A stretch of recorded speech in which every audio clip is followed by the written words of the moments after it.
নমস্কার বন্ধুরা, তন্হির পাকশালাতে সবাইকে স্বাগত। আজ শেয়ার করব আমার সম্পূর্ণ নিজস্ব রেসিপিতে বেরেস্তা চিকেনের রেসিপি। খুবই সহজ এবং খুব কম উপকরণ দিয়ে দারুণ সুস্বাদু এই রেসিপিটি অবশ্যই একবার বাড়িতে বানিয়ে দেখবার অনুরোধ রইল। তাহলে দেখে নেওয়া যাক আমার আজকের এই বেরেস্তা চিকেনের ভিডিওটি। চটজলদি যদি কোনো রেসিপি বানাতে চান, বিশেষ করে যদি সেটা আবার হয় চিকেনের, তাহলে এই রেসিপিটা অবশ্যই বানাতে পারেন। একটা বাটির মধ্যে নিয়ে নিলাম 1 কিলো উইথ বোন চিকেনের পিস।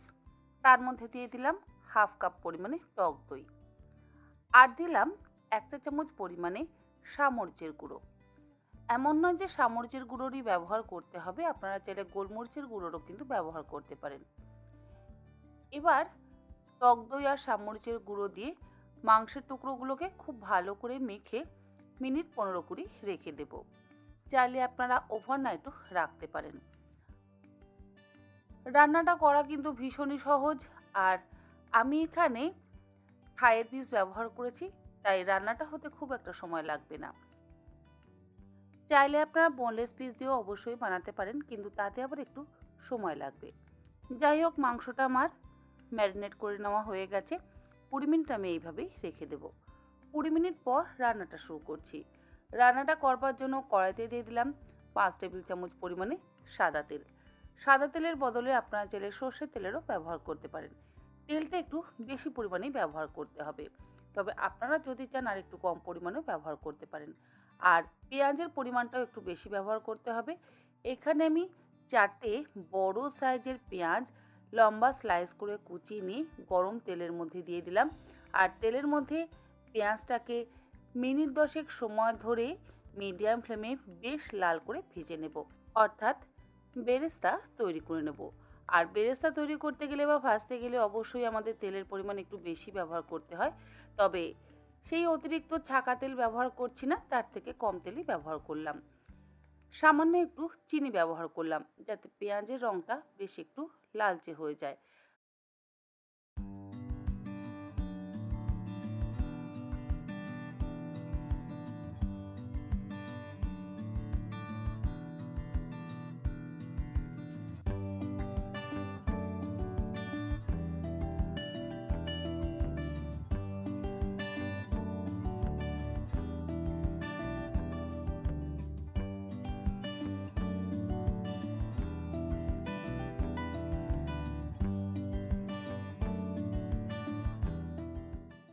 আর এই রান্নাটাতে কোনো রকম ফোড়নের ব্যবহারও তো করিনি, শুধুমাত্র পেঁয়াজটাকে একটু বেশি পরিমাণে তেল দিয়ে খুব ভালো করে ভেজে নিচ্ছি। পেঁয়াজটা ভাজতে যা সময় লাগে, কারণ পেঁয়াজ যদি আবার হাই ফ্লেমে ভাজা হয় তাহলে দেখবেন পুড়ে পুড়ে যেতে পারে, আর পুড়ে গেলে অবশ্যই রান্নার স্বাদ নষ্ট হয়ে যাবে। পেঁয়াজটা ভাজতে ভাজতে অপর দিকে আমি একটা হামাল দিস্তির মধ্যে মোটামুটি 25 কোয়া রসুন থেতো করে নিচ্ছি।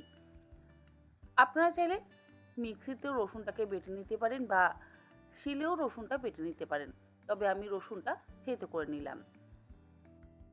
এই রান্নাতে আদার ব্যবহার একেবারেই করব না, পেঁয়াজ আর রসুনের ব্যবহার করছি। রসুনটা থেতো করে নেওয়ার পর দিয়ে দিলাম ভেজে নেওয়া পেঁয়াজ বেরেস্তার মধ্যে। পেঁয়াজটা খুব ভালো করে ভাজা হয়ে যাওয়ার পর রসুনটা দিয়ে এবার গ্যাসের ফ্লেমটাকে হাইতে করে দিয়ে 2 থেকে 3 মিনিট ভেজে নিচ্ছি।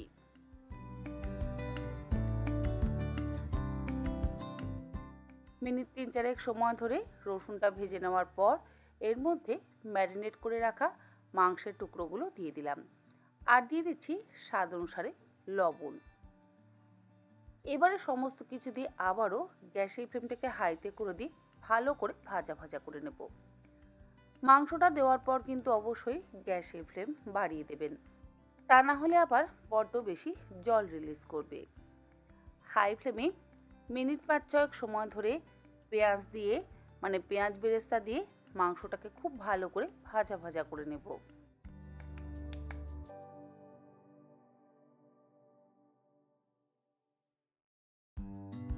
মিনিট 5 মাংসটা ভাজা হয়ে যাওয়ার পর যখন বেশ রং পরিবর্তন হয়ে যাবে, তখন গ্যাসের ফ্লেমটাকে লোতে করে দিয়ে ঢাকা দিয়ে আরও 10 মিনিট আমি সেদ্ধ হতে দেব। 10 মিনিট পর ঢাকাটাকে খুলে নিলাম। মোটামুটি আমাদের বেরেস্তা চিকেন কিন্তু তৈরি। রান্নাটা খুবই সহজ, উপকরণও খুবই কম লাগে। তবে এর মধ্যে একদম শেষে আমি দু একটা উপকরণ অবশ্য ব্যবহার করব, সেটা তেমন কিছু নয়। কোনো রকম গরম মশলা বা জিরে গুঁড়ো, ধনে গুঁড়ো, কাশ্মীরি লঙ্কার গুঁড়ো বা কাঁচা লঙ্কার ব্যবহার কিন্তু করছি না।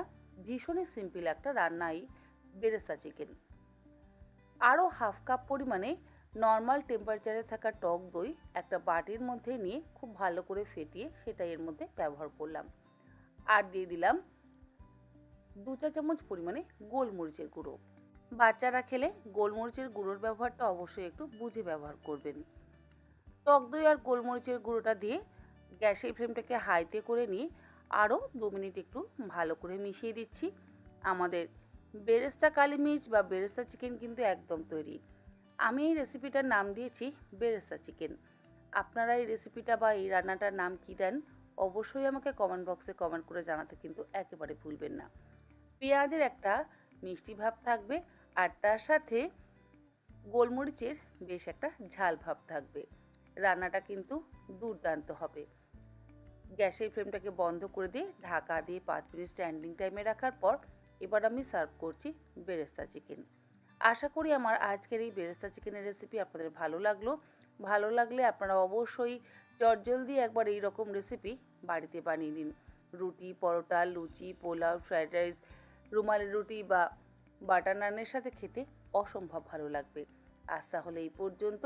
আবার হাজির হয়ে যাব অন্যদিন অন্য কোনো রেসিপি নিয়ে। ভালো থাকবেন, সুস্থ থাকবেন। ধন্যবাদ।